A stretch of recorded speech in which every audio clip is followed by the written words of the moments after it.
Hi friend welcome to my channel. चलते आज video start करवा। आज वीडियो हूँ एशिया कप जो 2020 खेल जोटा कि पाकिस्तान में अनुष्ठित होगा जाऊँगी पाकिस्तान होस्ट कर खेल को। आरथर जमी दुई वर्षर थे एशिया कप खेल जाए 2018 इंडिया करथिला किंतु एटा यूएई रे खेल होता जोटा कि इंडिया चैंपियन होता।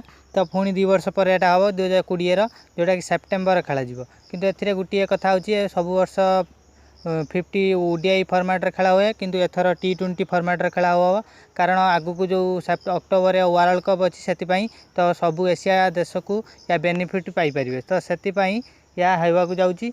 आउ गोटे कथा हूँ T20 फॉर्मेट रे हम जोटा कि पाकिस्तान होस्ट करुच्ची पाकिस्तान एटा खेल कराइब। एथिरे 6टा टीम है इंडिया पाकिस्तान इंडिया अफगानिस्तान बांग्लादेश श्रीलंका आउ गोटे क्वालिफाई देश रोटा कि ना डिक्लेयर होना। तो सेप्टेम्बर एटा आरंभ हम खेल जोटा कि पाकिस्तान करब यूएई रे खेल हम आउ प्रति 2 वर्ष थे एशिया कप हुए। एथर आरथर 2018 इंडिया जीति इंडिया 7 थर एशिया कप जीति जाए सबुठ अधिक मैच जीति जोटा कि जी एशिया देश अच्छे सबुठ अधिक मैच जीति। तो यहाँ एशिया कप 2020 हम T20 फॉर्मेट हम और पाकिस्तान खेल हम तो ये देश सिलेक्ट होती। ठीक अच्छे वीडियो भल लगे लाइक करें शेयर करें मो चैनल सब्सक्राइब। Thank you.